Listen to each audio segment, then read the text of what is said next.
ஆன்மீக நண்பர்கள் அனைவருக்கும் அன்பு கலந்த வணக்கங்கள். இன்றைக்கி நாங்கள் ஆன்மீகம் சம்மந்தமான பதிவில் மோட்சம் அருளம் 9ஆம் கைலாயம் சேர்ந்த பூமங்கலம் என்னென்னு சொல்லி பார்த்தீங்கன்னா, அகத்தியர் காட்டிய வழி உரேமசர் கண்ட முக்தி என்னென்னு சொல்லி பார்ப்போமா. ஆன்மீக பயணங்களில் நவ கைலாய வழிபாடு என்பது தனி சிறப்பு வாய்ந்தது. தாமிரபரணி நதிக்கரையில் அமைந்துள்ள இந்த 9 சிவத்தலங்கள்லாம் நிறைவு பகுதியாக தான் 9வது தலம் விளங்குவது தான் சேர்ந்த பூமங்கலம் அருள்மிகு கைலாசநாதர் திருக்கோயில். தாமரை மலர்கள் கட்டிய தடம் அப்படின்னு சொல்லப்படுகிறது. அதாவது சிவபெருமானின் தரிசனம் வேண்டிதான் அகத்திய முனிவரிடம் ரோமச முனிவர் வழி கேட்ட போது அகத்தியர் 9 தாமரை மலர்களை தாமிரபரணி ஆற்றில் மிதக்க விடுமாறு கூறினாராம். எந்தெந்த இடங்கள்ல அந்தந்த மலர்கள் கரை ஒதுங்குறதோ அங்கெல்லாம் சிவலிங்கத்தை பிரதிஷ்டை செய்து வழிபடு என்பது குருவின் வாக்கு.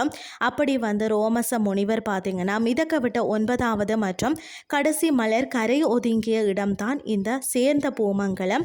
இங்கு சிவபெருமான பிரதிஷ்டை செய்து வழிபட்ட ரோமச முனிவர் இறுதியில் முக்தி அடைந்தார் என்பது இந்த தலத்தின் ஆக சிறந்த வரலாறு. இந்த தலத்தின் தனி சிறப்புகள் பார்த்தீங்கன்னு சொன்னால் சுக்கிரதலம், அதாவது நவகிரகங்களில் சுக்கிரனுக்குரிய தலமாக இது போற்றப்படுகிறது. வாழ்க்கையில் சுகபோகங்கள் பெறவும் கலைகளில் சிறந்து விளங்கணும்னு சொன்னாலும் இங்கே வழிபாடு செய்கிறது சிறப்புன்னு சொல்லப்படுகிறது. மற்றது பார்த்தீங்கன்னா நவலிங்க தரிசனம், ஒரே இடத்துல 9 லிங்கங்களையும் தரிசிக்கக்கூடிய பாக்கியம் இங்கு உண்டு. இது மனக்குழப்பங்களை நீக்கி அமைதியை தரும். அடுத்தது சங்குமுக சங்கமம். தாமிரபரணி ஆறு கடல்ல கலக்கும் இடத்திற்கு அருகில் அமைந்திருக்கிறதால தான் இது மிகவும் சக்தி வாய்ந்த தீர்த்த தலமாக கருதப்படுகிறது. வழிபாட்டு பலன்கள் பார்த்தீங்கன்னா முன்னோர் ஆசி, பிதிரமோட்சம், முன்னோர்களுக்கு செய்ய வேண்டிய கடமைகளில் குறை இருந்தால் இங்குள்ள தீர்த்தத்தில் நீராடி மோட்ச தீபம் ஏற்றி வழிபடுவதன் மூலம் கூட பித்ருக்களின் ஆசி கிடைக்கும். முக்தி தரக்கூடிய தலம்னு சொல்லப்படுகிறது. அதாவது உரோமச முனிவருக்கே முக்தி அளித்த தலமன்றதால தீராத வினைகள் தீரவும் மன அமைதி பெறவும் பக்தர்கள் இங்கு திரளாக வாரார்களா.